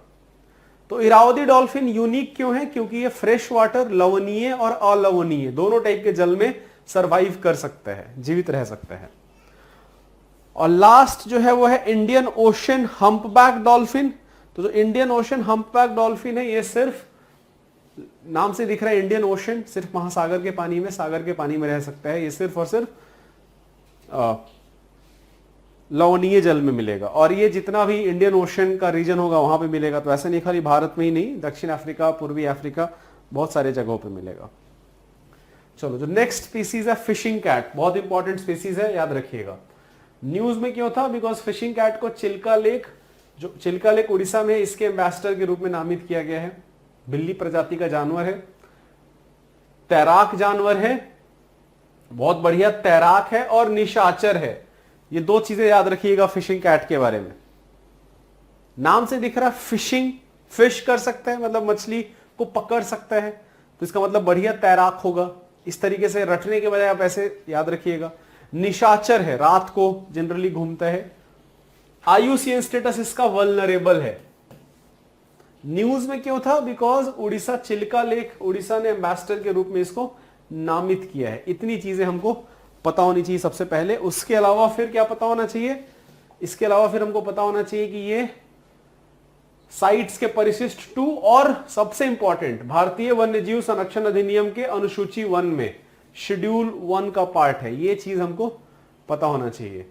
और ये साथ में वेस्ट बंगाल का, पश्चिम बंगाल का राजकीय पशु है, स्टेट एनिमल है। इतना इंफॉर्मेशन फिशिंग कैट के बारे में याद रखना जरूरी है, ठीक है। तो पश्चिम बंगाल का राजकीय पशु भी है। हमेशा मैं बोलता हूं वही 2-3 चीजें जो याद रखनी, आईयूसीएन स्टेटस, हैबिटेट, कुछ स्पेशल प्रॉपर्टी। तो जैसे स्पेशल प्रॉपर्टी फिशिंग कैट का क्या हो गया? बहुत बढ़िया तैराक है और नॉक्टर्नल है, निशाचर है, रात को घूमता है। और एक और जो यूनिक चीज हो गई कि ये पश्चिम बंगाल का राज्य पशु है। तो कुछ कुछ फैक्ट्स, किस स्पीसीज के बारे में कुछ कुछ फैक्ट्स आपको याद रखना पड़ेगा। चिल्का लेक लवणीय झील है, उड़ीसा में है। लाइकेन, अभी लाइकेन हम न्यूज में क्यों था लाइकेन? बिकॉज उत्तराखंड ने अभी स्नो, एक तो उत्तराखंड ने भी थोड़ी देर पहले भी न्यूज में था, उत्तराखंड ने स्नो लेपर्ड से रिलेटेड कुछ किसके कारण न्यूज में था?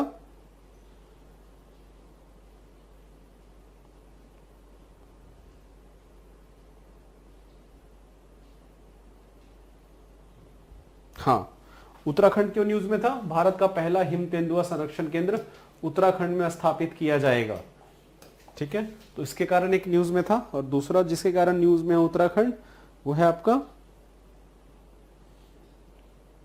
कि एक लाइकेन पार्क, प्रथम लाइकेन पार्क की स्थापना उत्तराखंड में की गई है, उत्तराखंड वन विभाग द्वारा की गई है। तो लाइकेन देखो क्या होते हैं, पता होना चाहिए। लाइकेन बड़े ही अमेजिंग स्पीसीज हैं। लाइकेन एक म्यूचुअलिस्टिक, सहोपकारिता, इनफैक्ट सहोपकारिता से भी ज्यादा उनको हम संयुक्त जीव बोलेंगे, कंपोजिट ऑर्गेनिज्म। संयुक्त जीव ऐसे जीव होते हैं जहां पे जैसे देखो एल्गी और फंजाई, जो शैवाल हैं, कवक और शैवाल, ये दोनों अलग अलग सरवाइव कर सकते हैं, करते भी हैं। शैवाल अलग सरवाइव करते हैं, जीवित रहते हैं, कवक अलग से जीवित रहते हैं। बट कुछ कुछ जो लाइकेंस हैं, इन दोनों का एक कंपोजिट है। कंपोजिट मतलब ये दोनों मिल के बनाते हैं। लेकिन देखो अब ये सहोपकारिता से एक कदम आगे जाके है।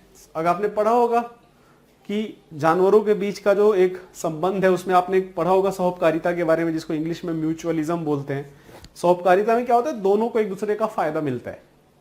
जैसे मान लो भैंस और कौवा हो गया। भैंस और कौवा का एक रिलेशनशिप साहूकारिता का है कि भैंस के पीठ पे कौवा बैठ के भैंस का जो शरीर में जू होगा, जो कीड़े मकोड़े होंगे वो खाएगा, तो कौवा को भी भोजन भी मिल गया और भैंस को जो वो परेशानी था इन कीड़े मकोड़ों के कारण वो ठीक हो गया। तो ये एक साहूकारिता का रिलेशनशिप हो गया, राइट।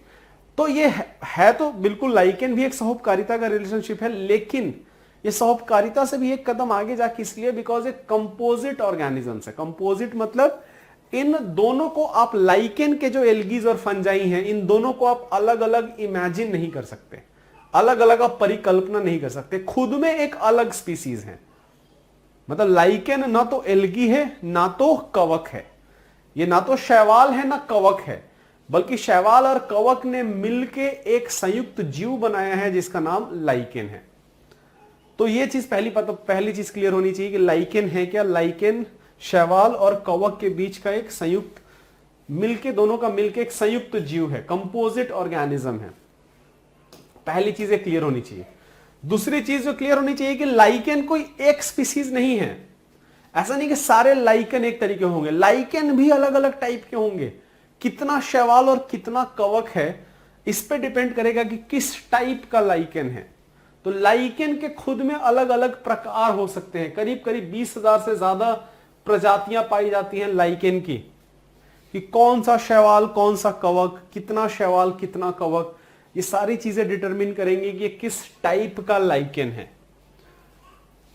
ओके, अब सबसे अमेजिंग चीज जो लाइकेन के बारे में हमको पता होना चाहिए वो ये है कि लाइकेन जो है इकोलॉजिकल सक्सेशन में, कि इकोलॉजिकल सक्सेशन मतलब जहां पे कोई भी लाइफ पहले नहीं था, ये किसी भी सतह पे, चाहे वो चट्टान हो चाहे कुछ भी हो, जहां पे कोई लाइफ पहले नहीं था, लाइकेन्स जो है फर्स्ट ऑर्गेनिजम्स होंगे जो डेवलप होंगे।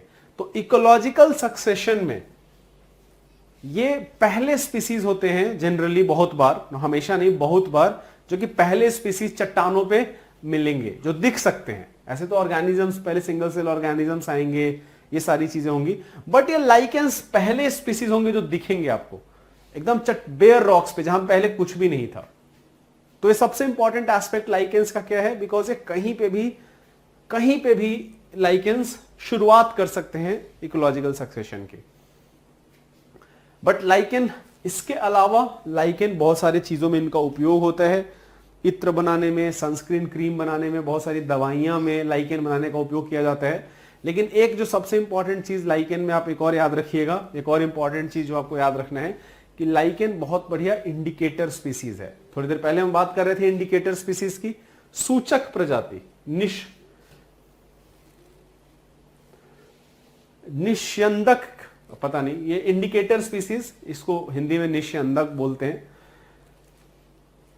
तो लाइकेन, कुछ लाइकेन क्या होंगे कि ये, अच्छा सॉरी, जैव सूचक, बायो इंडिकेटर जैव सूचक बोलते हैं। तो कुछ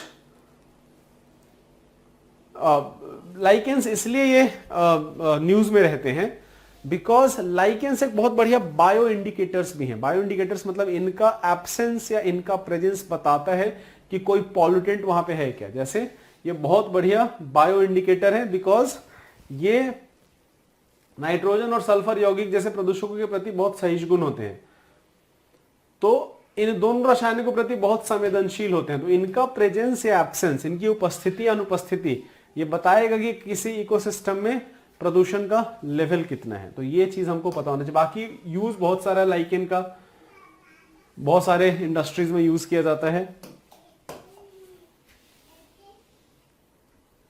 इकोलॉजिकल सेंसिटिव एरियाज, थोड़ी देर में अभी हम आएंगे, हम वापस इस पे इकोलॉजिकल सेंसिटिव एरिया पे, बट इसको अभी रहने देते हैं। देहिंग पटकाई, इसको भी अभी रहने देते हैं। हम अभी स्पीसीज की बात कर रहे हैं। पन्ना टाइगर रिजर्व, इस पे भी आएंगे हम वापस थोड़ी देर में।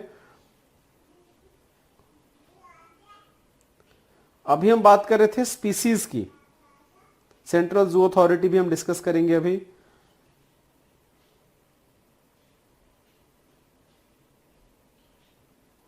हाँ, यहां पे आ जाओ। चूंकि हम स्पीसीज की बात कर रहे थे तो बाकी जो स्पीसीज न्यूज में है उनको एक बार हम खत्म कर ही लेते हैं पहले।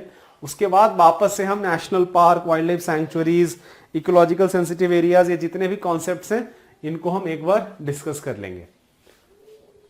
तो सुर्खियों में रहने वाली वनस्पति जात और प्राणी जात, फ्लोरा एंड फौना, एक बार देख लेते हैं किस कारण से न्यूज में थे, वो कारण जरूरी है क्या, किसी कारण से कोई न्यूज में था तो न्यूज इंपॉर्टेंट है क्या, और बाकी अगर न्यूज में था तो उसके कारण कुछ कुछ और चीजें पता होनी चाहिए, राइट।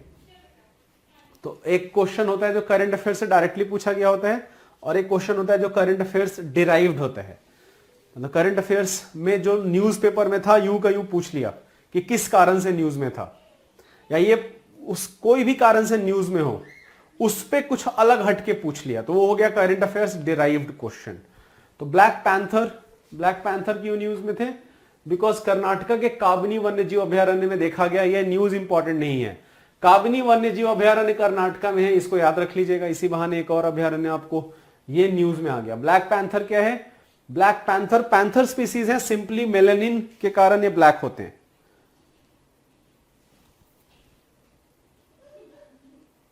ये बहुत सारे मेनली आपके सेंट्रल इंडिया और साउथ इंडिया में आपको ब्लैक पैंथर्स मिलेंगे।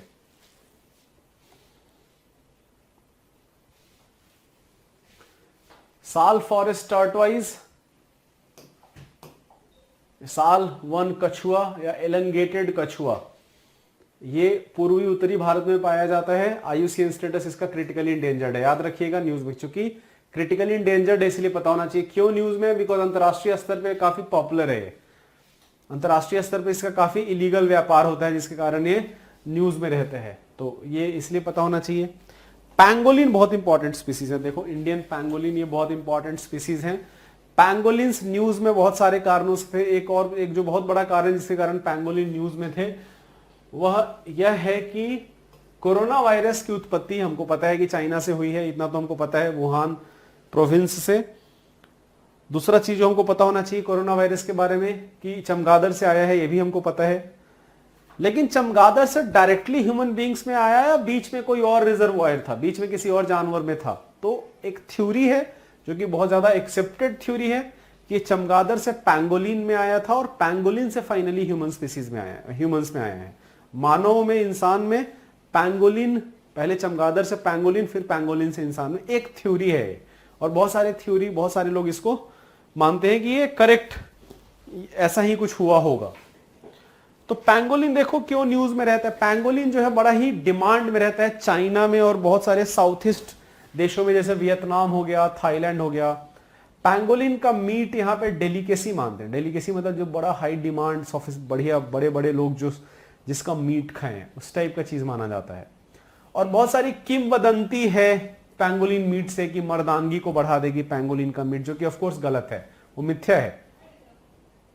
तो इसीलिए बहुत सारे पैंगोलिन्स जो हैं, जैसे इंडियन पैंगोलिन हो गया, चाइनीज पैंगोलिन हो गया, इनका बहुत बड़े लेवल पे इनको हंट, शिकार किया जाता है, और जिसके कारण इनका नंबर धीरे धीरे खत्म होते चला जा रहा है। तो अगर आप देखो इंडियन पैंगोलिन का आईयूसीएन स्टेटस इंडेंजर्ड है, चाइनीज पैंगोलिन है इसका आईयूसीएन स्टेटस क्रिटिकली इंडेंजर्ड है।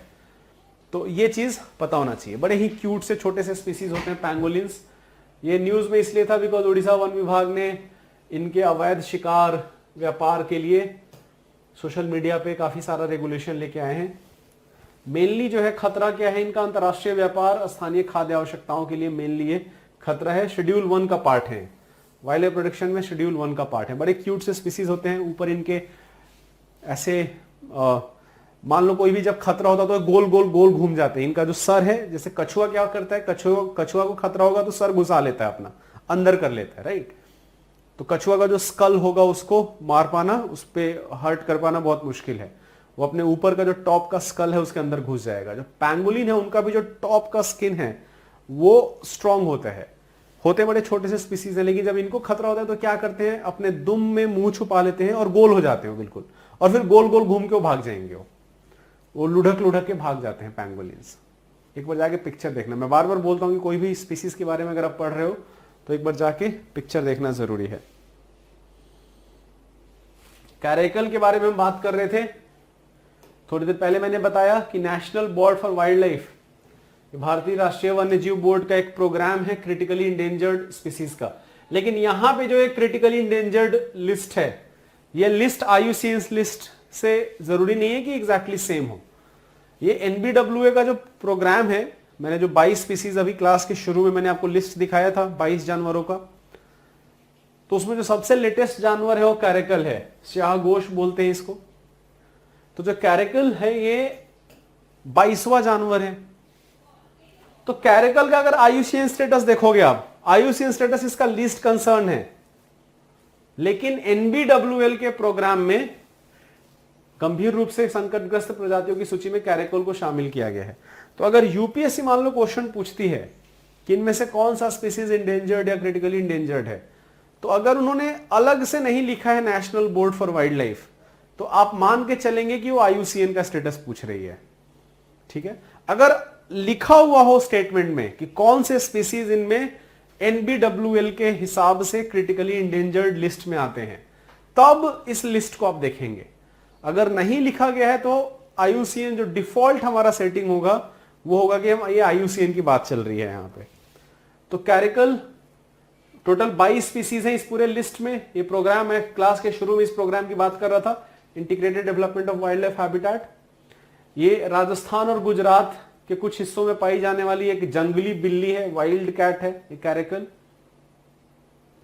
और ये बहुत पुराना स्पीसीज है। इनफैक्ट सिंधु घाटी सभ्यता से संबंध एक जीवाश्म से प्राप्त हुए हैं कि इंडियन सब कॉन्टिनेंट में बहुत पहले से रहा है। ये अफ्रीका में भी पाया जाता है। अबुल फजल की रचना अकबर नामा में भी है कि अकबर के शासनकाल में इसका शिकार किया जाता था। IUCN स्टेटस इसका लीस्ट कंसर्न है। तो याद रखिएगा कैरेकल न्यूज में क्यों था, बिकॉज ये जो NBWL का लिस्ट है, राष्ट्रीय वन्य जीव बोर्ड का जो लिस्ट है, इस लिस्ट में इसको शामिल किया गया जिसके कारण ये न्यूज में था। तो ये चीज याद होना जरूरी है। खड़ाई कैमल, यूपीएससी ने एक बार क्वेश्चन पूछा था खड़ाई कैमल पे। तो खड़ाई कैमल क्या है, ये मेनली, अच्छा खड़ाई कैमल का जो एडेप्टेशन है, खुद को इन्होंने बहुत बढ़िया एडेप्ट कर लिया है।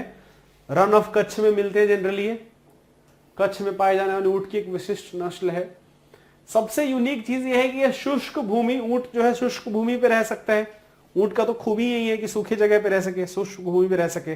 बट खड़ाई कैमल का सबसे यूनिक चीज क्या है कि इन्होंने खुद को समुद्री जल में भी रहने के लिए अडेप्ट कर लिया है। ये समुद्र के पानी वानी में जाके तैर सकते हैं, मैंग्रोव खा सकते हैं, मैंग्रोव को जाके चढ़ते हैं। तो इन्होंने खुद को अडेप्ट कर लिया है रन ऑफ कच्छ और इसके आसपास ऐसे एरिया में खुद जीवित रह सके। तो इसके लिए समुद्र में भी जाके कुछ किलोमीटर तक जाके तैर सकते हैं और मैंग्रोव वगैरह, लवणीय पादप वगैरह ये खा सकते हैं।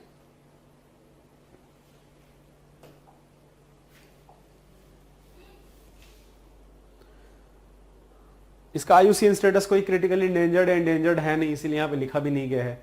इसका IUCN स्टेटस होगा लीस्ट कंसर्न होगा। इंडियन बाइजन, जिसको गौर भी बोलते हैं, इंडियन बाइजन IUCN स्टेटस इसका वल्नरेबल है।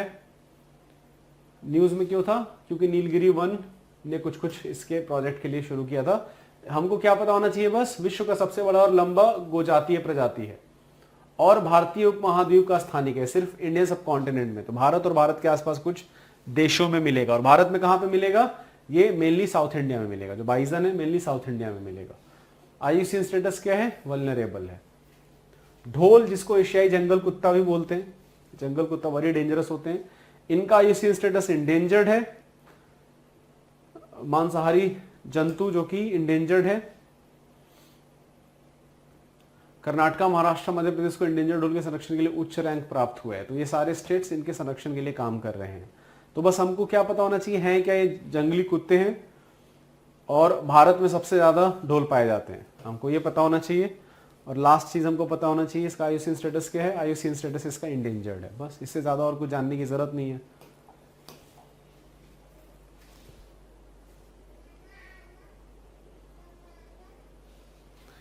Himalayan brown bear,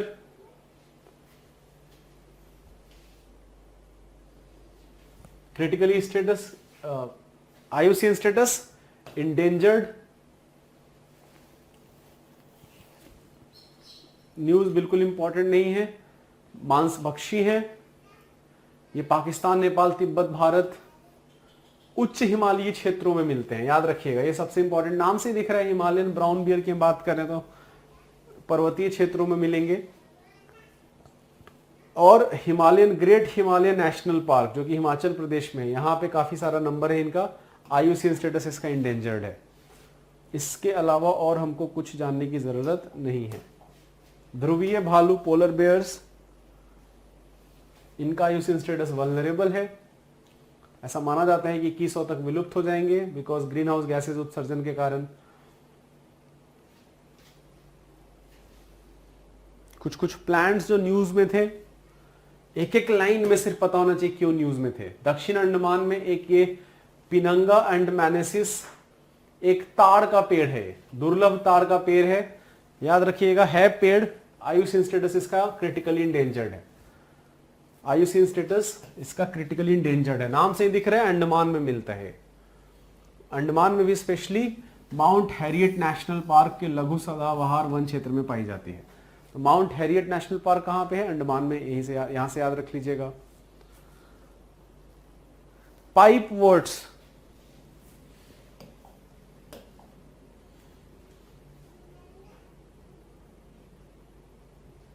pipe words का सबसे यूनिक चीज ये है कि एक ऐसा प्लांट है जो पूरा का पूरा जीवन चक्र उसका मॉनसून के दौरान होता है। बस एक लाइन में ये चीज याद रखिएगा, पहली चीज। और दूसरी चीज, ये औषधि न्यूज में क्यों था ये जानने की जरूरत नहीं है। पाइप वर्ड्स के कुछ प्रजाति मिले हैं, वो जरूरत नहीं है। इंपॉर्टेंट चीज क्या है पाइप वर्ड्स का? बड़े शॉर्ट स्पैन में पूरा का पूरा लाइफ टाइम होता है इनका। मानसून से शुरू होता है और मानसून में जब भारत में इंटर करता है तब से लेके मानसून वापस जाने तक, इस पूरे दौरान इनका लाइफ टाइम खत्म हो जाता है। और सबसे यूनिक चीज क्या है कि ये औषधीय गुण के लिए जाने जाते हैं। बहुत सारे बीमारी, कैंसर, पीड़ानाशी, यकृत रोगों के विरुद्ध, जीवाणुरोधी उद्देश्यों के लिए, इन बहुत सारी चीजों के लिए पाइप वर्ड्स का उपयोग किया जाता है।